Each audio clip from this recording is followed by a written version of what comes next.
រដ្ឋមន្ត្រីក្រសួងបរិស្ថានរដ្ឋមន្ត្រីក្រសួងទេសចរនិងអភិបាលខេត្តកំពង់ស្ពឺចូលពិនិត្យដោយផ្ទាល់លើតំបន់ភ្នំក្នុងផ្សារក្នុងជួរឧទ្យានជាតិភ្នំក្រវាញដើម្បីពិនិត្យទៅលើផែនការជំរុញគោលដៅលំហែបៃតងតបតាមប្រសាសន៍ណែនាំដ៏ខ្ពង់ខ្ពស់សម្ដេចមហាបវរធិបតីហ៊ុនម៉ាណែតនាយករដ្ឋមន្ត្រីនៃព្រះរាជាណាចក្រកម្ពុជា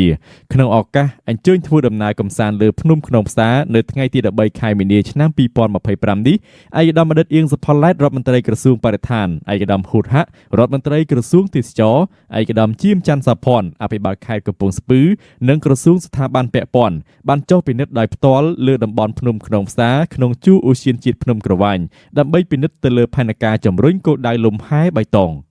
ស្របតាមគោលបំណងសំខាន់របស់សម្ដេចបវរធិបតីហ៊ុនម៉ាណែតគឺដើម្បីជំរុញឲ្យមានការអភិវឌ្ឍគោលដៅលំហែបៃតងនេះដើម្បីលើកកម្ពស់ជីវភាពរបស់ប្រជាសហគមន៍មូលដ្ឋានក៏ដូចជាការអភិរក្សជីវៈចម្រុះនិងធនធានធម្មជាតិក្រុមការងារពិសេសបានសហការអភិរក្សនិងថែរក្សាតំបន់ទេសចរក្នុងផ្សារក្នុងសំពៅនៃឧទ្យានជាតិភ្នំក្រវាញឲ្យបានល្អ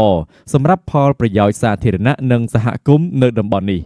សិក្សារៀបចំហេដ្ឋារចនាសម្ព័ន្ធគាំទ្រនិងសេវាកម្មគាំទ្រដូចជាផ្លូវបន្ទប់ទឹកកន្លែងលក់អាហារកន្លែងសង្គ្រោះបន្ទាន់ទៅតាមស្តង់ដារនិងទុកជាប្រយោជន៍ជូនសហគមន៍ដើម្បីធ្វើឲ្យប្រសើរឡើងនូវការផ្តល់សេវាជូនទេសចរដែលបានមកកម្សាន្តនៅទីនេះសិក្សាធ្វើឲ្យប្រសើរឡើងនៅប្រព័ន្ធផ្គត់ផ្គង់ទឹកនៅតំបន់ភ្នំក្នុងផ្សារក៏ដូចជាសម្រាប់ប្រជាពលរដ្ឋរស់នៅតំបន់ជើងភ្នំផងដែរគម្រោងអភិវឌ្ឍដើម្បីជំរុញទេសចរធម្មជាតិនៅតំបន់នោះឲ្យកាន់តែប្រសើរឡើងក៏ដូចជាការជួយបង្កើនសមត្ថភាពរបស់សហគមន៍ក្នុងការផ្តល់សេវាទេសចរផងដែរទាំងនេះនឹងអាចចូលរួមចំណែកក្នុងការលើកកម្ពស់ជីវភាពរស់នៅរបស់ប្រជាពលរដ្ឋនៅក្នុងតំបន់នោះសូមបញ្ជាក់ថាភ្នំក្នុងផ្សារជាតំបន់ព្រៃភ្នំដ៏ធំមួយមានទីតាំងប្រសពមុំ3ដែលផ្សារភ្ជាប់ខេត្តចំនួន3គឺខេត្តកំពង់ស្ពឺកោះកុងនិងពោធិ៍សាត់នៅទីនេះគឺជាតំបន់មួយដែលសម្បូរទៅដោយព្រៃឈើក្រាស់ៗ